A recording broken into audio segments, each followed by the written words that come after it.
Yo, what's up, Carmination? We're here to break down today's WNBA slate for DraftKings and FanDuel. I'm here with Ethan for his very first podcast. Hi.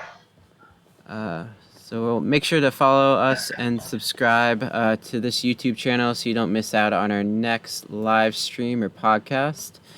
Don't forget to join our free chat room by going to chatdfs.com.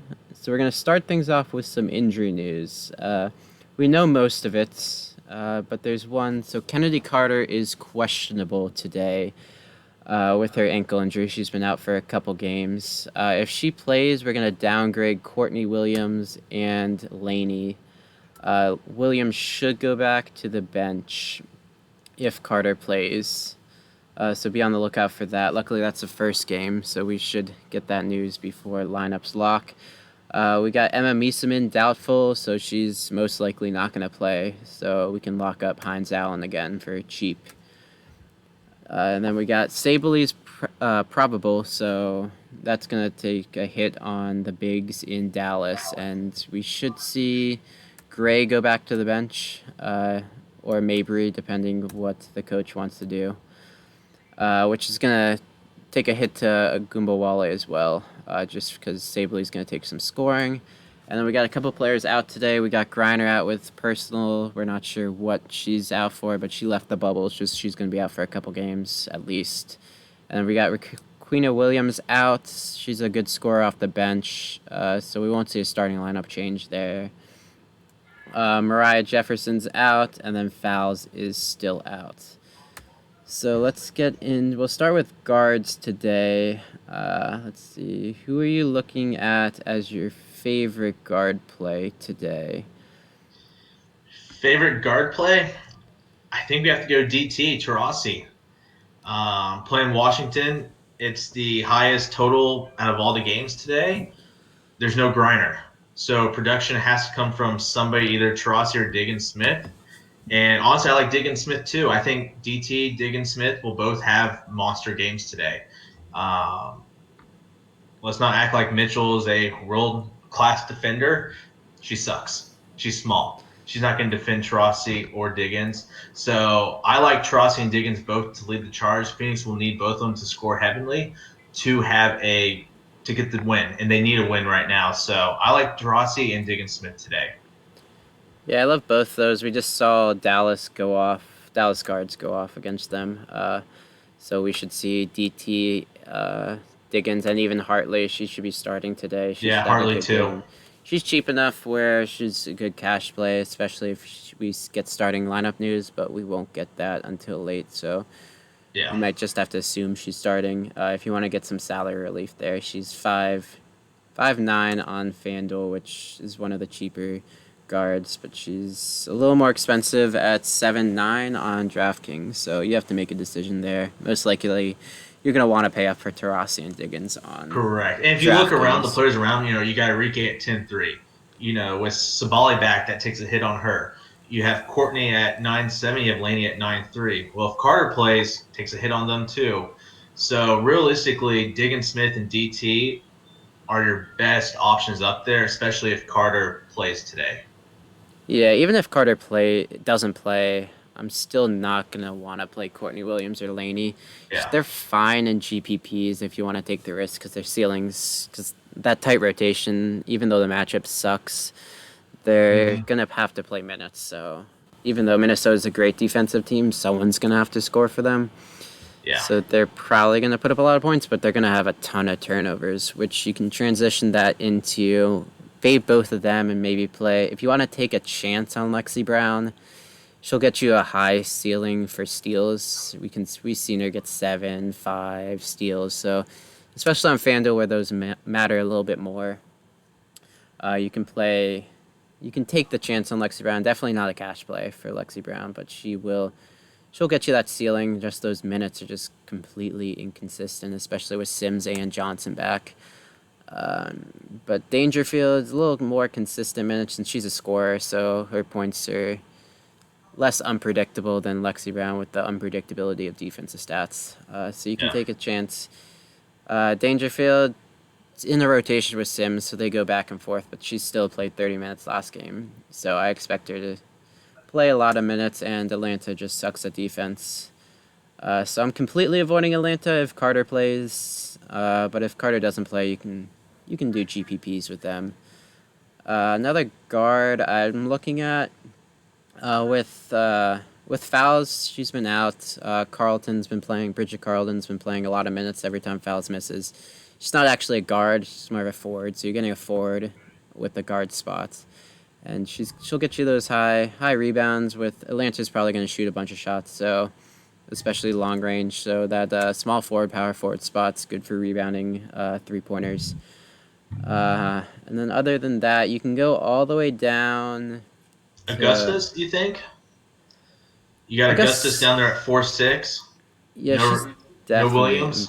she's definitely in play. Her, Ruffin Pratt and Weiss, you can play all three of those in GPPs. I'm not looking for cash with them, but they're definitely GPP plays. But if you want to take, sometimes I like to go a little GPP plays in my cash plays just because a lot of the times it's extremely chalky, so you need to separate yourself, even if it's one play, because we'll probably get another 90% owned Maisha Hines-Allen, especially after what she did. But you can also go down at 6'4", you have Stella Johnson. She's been playing well. Last game, she sucked just because she couldn't make a basket, but against Phoenix is not good defending guards, so you should see her starting again. And she should be able to put up a lot of points, and you can kind of game stack the guards with Taurasi and Stella Johnson. And at only 6'4", she's plenty cheap, and you're going to get a lot of value on the from the Washington guards for sure, especially with Meeseman doubtful. So unless something crazy happens, she's definitely not playing. But with Sabali playing, probably not going to play Alicia Gray either. She might not even be starting. I would agree. She had a rough game last game. She got 3 steals and 1 block to just salvage just 2 for 12 shooting game. Even though she's playing big minutes, the production won't be there. And especially when she moved back to the bench with Sabali playing, just take a look out for the starting lineup. She should be back on the bench. But even after them scoring 101 points, she just couldn't do anything besides those defensive stats, which are definitely unpredictable. But that's probably where I'm looking at guards.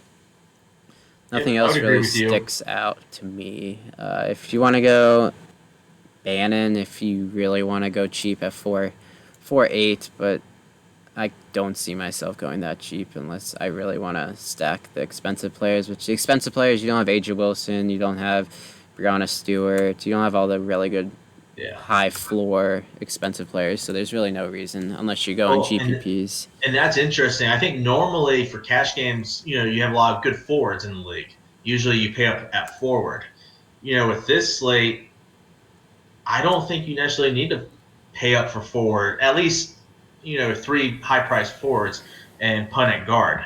I think you can pay up for DT Diggins and still get Hines-Allen at forward and be okay. But we'll talk about forwards in a second, obviously. Yeah, you can go. Usually I go stars and scrubs, but today I'm probably going to lean more even lineup with maybe 1 punt and then just mostly even the rest of the way with those 8K, 9K players. Because there's a lot in that range that's really good. Yeah. So we can move on to forwards now. Collier's 11.4, which it's expensive, but she's probably still going to be chalk, which sucks. I'm fine fading her in GPPs for sure, just because that ceiling at 11.4, she can get 40 points. I think on Prize Picks she's projected for 39. Yeah, it's a good thing to look at. If you don't have a projection tool, you can look at these fantasy projections on Prize Picks and Monkey Knife Fight and see if you can find some value there. At 39, she could go over that, but you're really looking at a ceiling. And 11.4, you want a 30-point floor, which I don't think you're going to get with Collier. Especially if your defensive stats. Yeah, Atlanta turns the ball over a lot, so you should probably see defensive stats with her. But there's just other plays you can go. And she's going to be chalk, so it's a good GPP fade. I'm probably just going to eat the chalk and cash FanDuel, she's 8-2, which I think that's the most expensive I've seen a forward in all the whole time this year. I don't think Aja Wilson was 8K last game. I don't think we've seen anyone above 8K. So 8-2, I'm definitely not paying for on FanDuel, especially because you can't jam stars and scrubs as easily. So I'm definitely not paying for it on FanDuel. But on DraftKings, I might come around to playing her just if the value's there.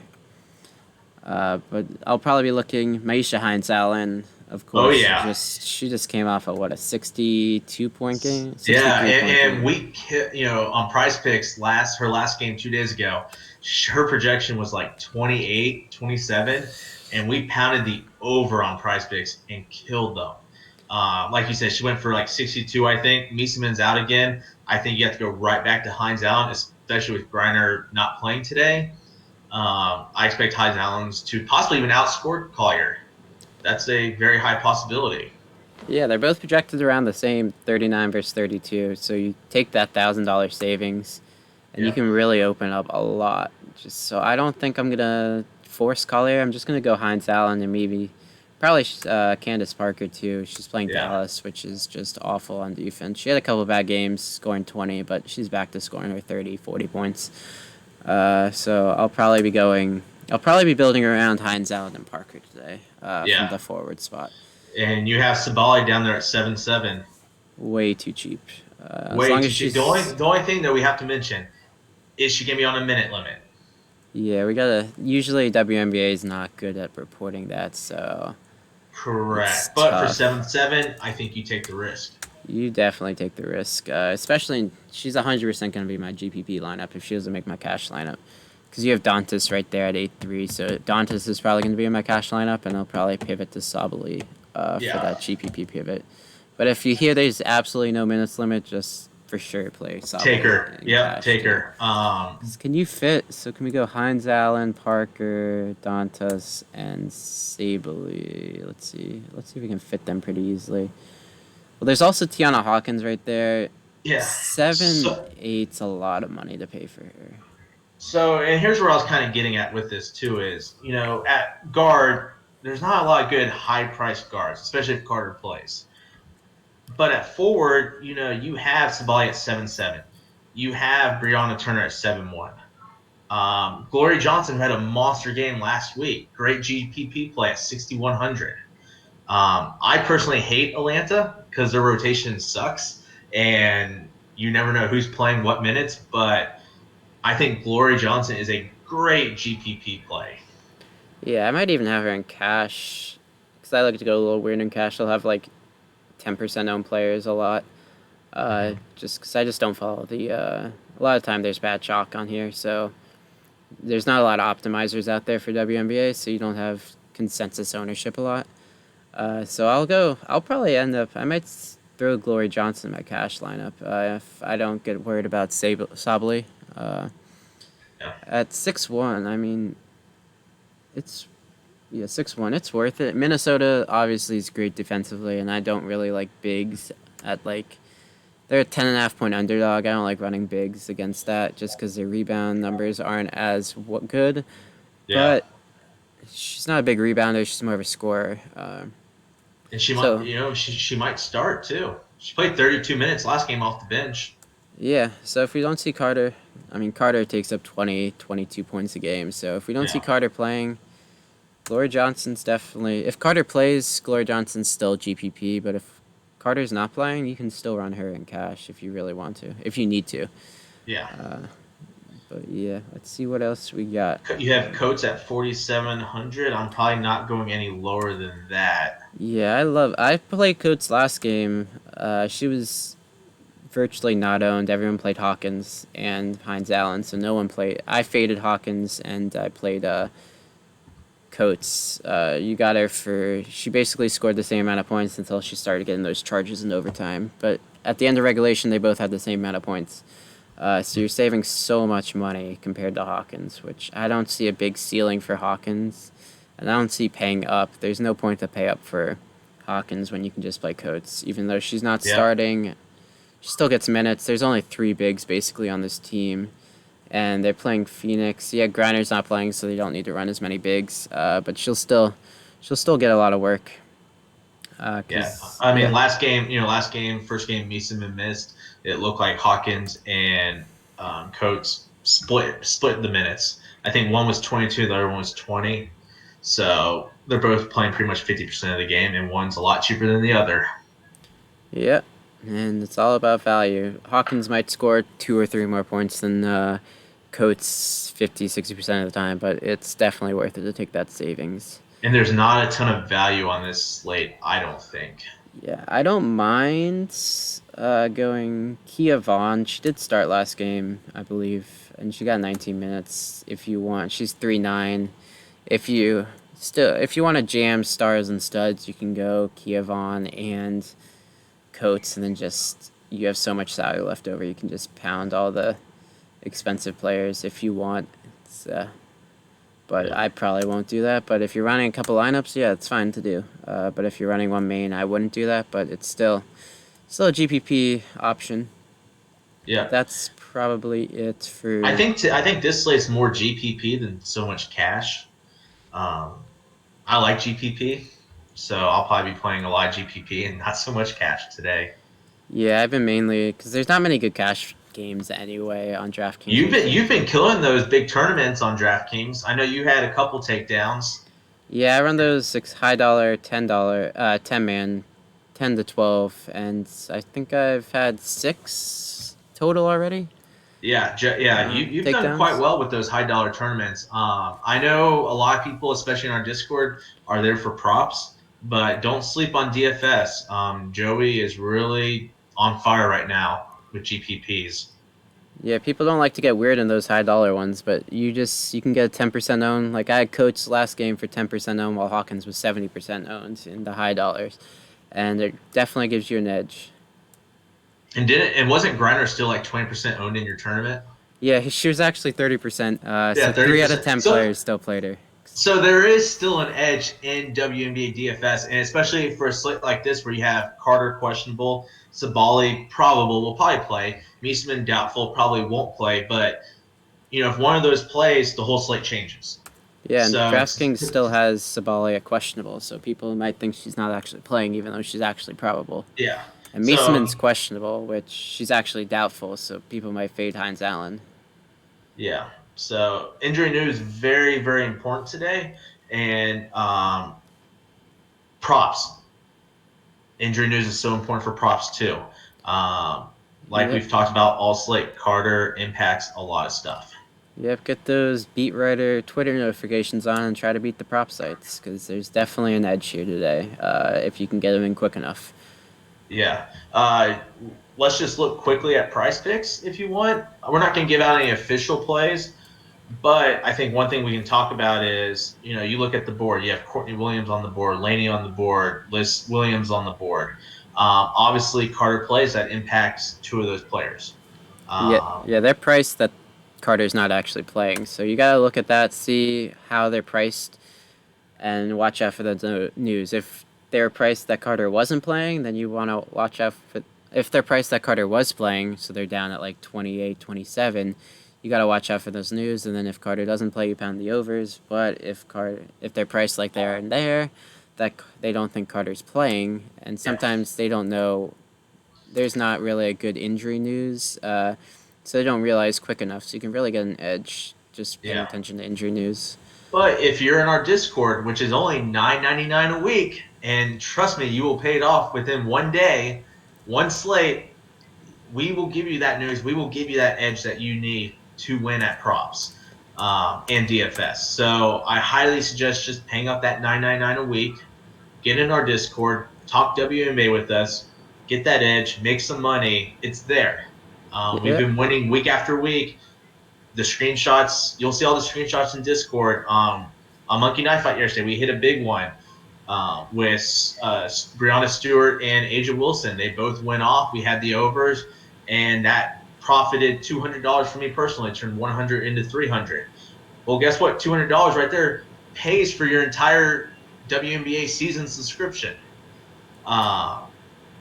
so We only got 3 weeks left too, so you gotta get in quick because you only Yeah, you only really pay $30-$40 for the rest of the season. So depending, exactly. It's well worth it. Well worth it. And we will post, a free prop, half a prop at least on Twitter. So make sure you follow our Twitter account on to get that, one player. You have to figure out the rest unless you're in our Discord. But overall, Joey and I do a fantastic job with props, and you will win some money if you're in our Discord. yeah, but it's definitely worth it because you can bet a lot more money on these prop sites compared to DraftKings, where if you want to bet a lot of money on DraftKings, you really have to play the sharps, which the ownership's much better in those high Correct. dollars. Because you can put play what $400 on a 2 for 2 on Prize Picks. Yeah. Which Yeah. Yeah. You can turn two for two, $400. Turn that into 1,000. Yep, Uh, and if you want to do that on DraftKings, it's way tougher because you're playing the top WNBA DFS players, yeah. which We even had a 6 for 6 hit on Monkey Knife Fight 2 weeks ago. Last week, I think, one day last week. Turned $20 into $600. There's just so much money to be made with props and WNBA that there's no reason for you. If you can play props, you should be in our Discord.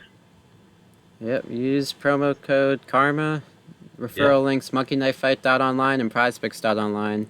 We'll give you a free little bonus cash if you use promo code Karma. So definitely something to look into. And if you And need we're some help, so just entertaining.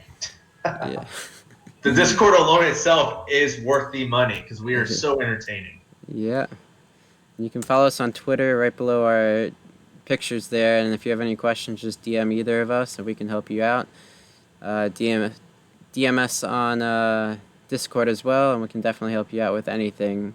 And our Discord's free. Just go to chatdfs.com and you can get in our Discord.